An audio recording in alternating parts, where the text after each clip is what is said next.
Hello everyone, कैसे हो आप सभी। आशा करता हूँ कि आप सभी अच्छे होंगे। तो आज मैं एक्सप्लेन करने वाला हूँ इंसीडियस चैप्टर 1 को, जो एक बेस्ट हॉरर थ्रिलर मूवी है। और हाँ दोस्तों, हाल ही में मैंने एक मूवी को एक्सप्लेन किया है जिसका नाम है हॉस्टल पार्ट 1 को। अगर आपने उस मूवी को नहीं देखा है तो इस मूवी के बाद में आप उसको देख सकते हो। तो अब बिना किसी देरी के चलते हैं सीधा वीडियो की तरफ। लेकिन उससे पहले दोस्तों मैं आपको बता दूं कि अगर आप में से हमारे चैनल पे पहली बार कोई आया है तो वीडियो को लाइक और चैनल को सब्सक्राइब जरूर कर ले। मुझको पता है दोस्तों आप सब्सक्राइब नहीं करते, प्लीज दोस्तों सब्सक्राइब कर लो ना।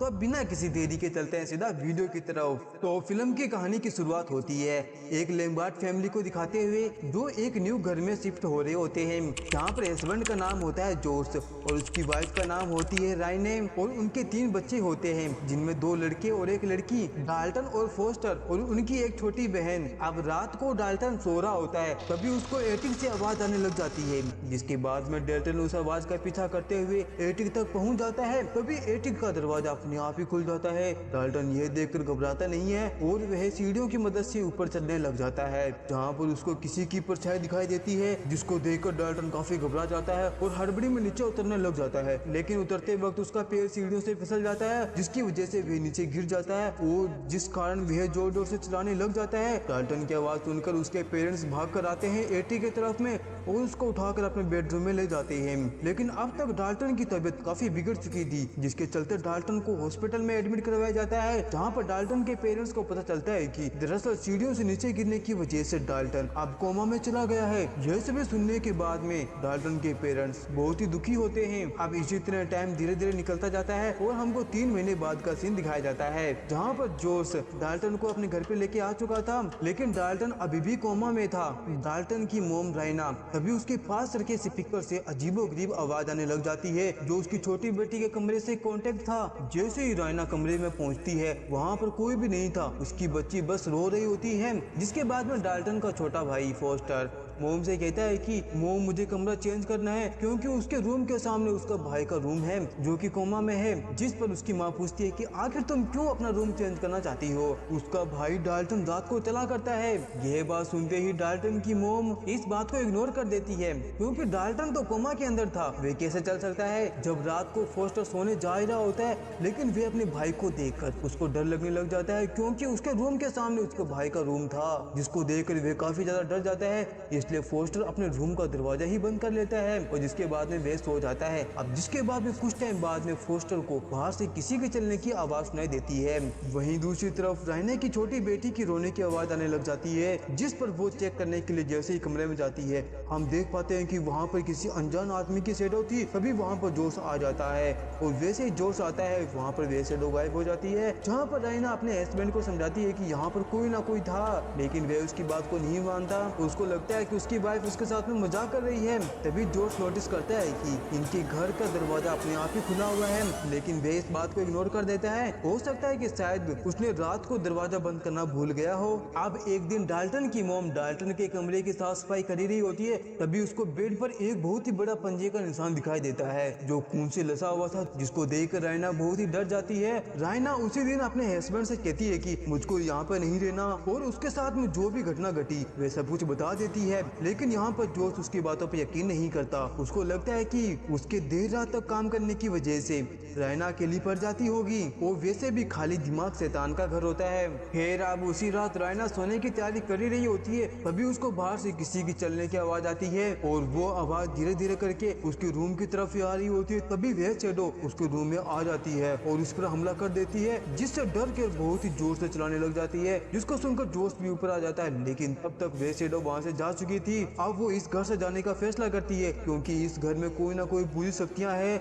जो वास क्या करती है, और वह इनको परेशान कर रही है, इनको मारना चाहती है और यहाँ से भगाना चाहती है। जिसके बाद में यह लोग अपने नए घर में शिफ्ट हो जाते हैं, जहाँ पर अब तक जोश की मोम भी आ चुकी होती है। लेकिन चीजें यहाँ पर खत्म नहीं होती। अब नए घर में आने के बाद में राइना को अपने घर के अंदर एक बच्चा भागता हुआ दिखाई देता है। जब वो थोड़ा आगे जाकर चेक करती है तो वह बच्चा गायब हो चुका था। यहाँ पर वो सभी घटनाएं घटने लग जाती है जो उनके पुराने वाले घर में घटी करती थी। जिसके बाद में जोश की मोम इनको बताती है कि मैंने एक सपना देखा था, जिसमें शैतान ने कहा था कि मैं जोश को अपने साथ में लेके जाऊंगी। तभी उसको जोश के पीछे एक शैतान दिखाई देता है, जिसको देखकर वे काफी डर जाती है। जिसके तुरंत बाद डाल्टन के रूम से आवाज आने लग जाती है, जिसको सुनकर वे सभी उसके रूम की तरफ भागते हैं। और जैसे ही उसके रूम में पहुंचते हैं, वे सभी हैरान के हैरान रह जाते हैं, क्योंकि उसका रूम पूरी तरह बिखरा हुआ था और डाल्टन बेड से नीचे गिरा हुआ था, जो कि कोमा में था।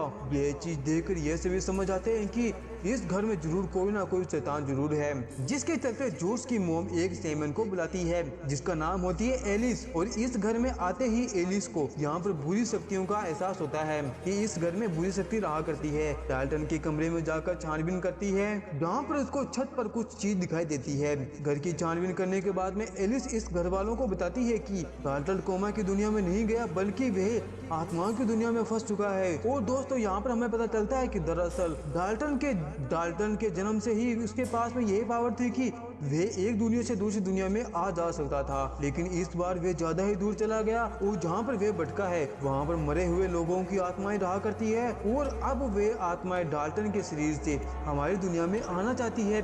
जिसके बाद में एलिस अपना एक रिचुअल करके डाल्टन के साथ में कांटेक्ट करने की कोशिश करती है, लेकिन तभी उसको एक डीमन की आवाज आती है। तभी वह डीमन डाल्टन के शरीर में आ जाता है और उनके ऊपर हमला करने लग जाता है, जिसके चलते अब इनको यह रिचुअल यहीं पे रोकना पड़ता है। जिसके बाद में एलिस बताती है कि 8 साल की उम्र से जोश भी इन्हीं घटनाओं के अंदर से गुजरा था और उसको एक बूढ़ी औरत की आत्माएं दिखाई दिया करती थी और वे उसको परेशान किया करती थी। तब एलिस ने उसकी मदद ली थी और अब डाल्टन भी जोश की तरह ही दूसरी दुनिया में आ जा सकता है। अब इनके पास में सिर्फ यही रास्ता होता है कि जोश दूसरी दुनिया में जाकर अपने बेटे डाल्टन को ढूंढ कर वापस लेके आ सकता है, क्योंकि उसी के अंदर वही पावर थी कि वह दूसरी दुनिया में जा सकता था। लेकिन इनके सामने सबसे बड़ी चुनौती यह थी कि अगर दूसरी दुनिया में किसी भी आत्मा को यह पता चल गया कि जोश दूसरी दुनिया से आया है, अगर ऐसा हुआ तो जोश के शरीर पर कोई और भी आत्मा कब्जा कर सकती है और इस दुनिया में आ सकती है। तुमको इस चीज का बहुत ही ख्याल रखना होगा। वहाँ पर किसी को भी पता नहीं लगना चाहिए कि तुम दूसरी दुनिया से आए हुए हो। जिसके बाद में यहाँ पर रिचुअल वगैरह किया जाता है। जिसके बाद में जोश अपनी आंखें जैसे ही बंद करता है, वह अपने आप को अपने पुराने घर में पाता है और वहाँ पर वह डाल्टन को ढूंढने लग जाता है। जहाँ पर एटिंग में जाने पर उसको एक रेड डोर दिखाई देती है और जैसे ही वह डोर का दरवाजा खोलता है, तभी उसके ऊपर एक डीमन हमला कर देती है। दरअसल दोस्तों ये वही डीमन होता है जिसने जोश की वाइफ पर हमला किया था पुराने वाले घर पर, यानी कि इसी घर पर, जहाँ पर इनके बीच में काफी खतरनाक फाइट होती है, जहाँ पर आखिरकार वह उसको हरा कर आगे बढ़ जाता है। अब आगे जाने के बाद पर जोश को अपने बेटा डाल्टन दिखाई देता है, लेकिन वे इस वक्त जंजीरों से बंधा हुआ था। यह देखने के बाद में जोश अपने बेटे की बेड़ियों को खोलने लग जाता है। तभी वहाँ पर वह डीमन पहुंच जाता है जिसने डाल्टन को बंदी बनाकर रखा हुआ था, जहाँ उसे जैसे जैसे बचकर अपने बेटे को लेकर यहाँ से निकलने की कोशिश करने लग जाता है और जैसे जैसे बचकर वहाँ से निकल आता है और अपने नए घर की तरफ निकल पड़ता है। जहाँ पर वह जैसे ही घर में पहुँचता है, उसके ऊपर एक डीमन हमला कर देता है। उससे बचकर जोश डाल्टन को अपने शरीर को ढूंढने को कहता है, जिसके बाद में डाल्टन अपने शरीर को ढूंढने लग जाता है।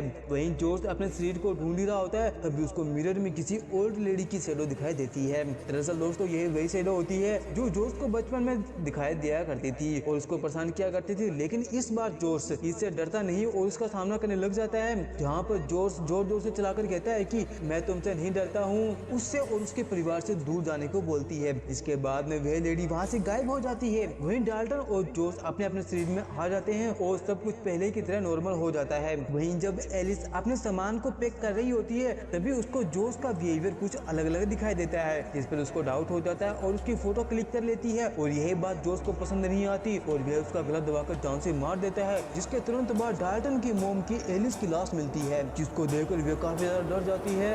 वहाँ पर एलिस का कैमरा पड़ा हुआ था, जिसको देखते ही रायना काफी ज्यादा शौक रह जाती है, क्योंकि उस तस्वीर के अंदर जोश था ही नहीं बल्कि वह बूढ़ी औरत थी जो जोश को बचपन में परेशान किया करती थी। तभी रायना के कंधे पर जोश का हाथ आता है और बोलता है कि आई एम हियर। और इसी के साथ ये मूवी यहीं पर समाप्त होती है। दोस्तों आपको ये मूवी कैसी लगी, लाइक और कमेंट करके मुझे जरूर बताएं। तब तक मिलते हैं अगली वीडियो में, जब तक के लिए बाय बाय।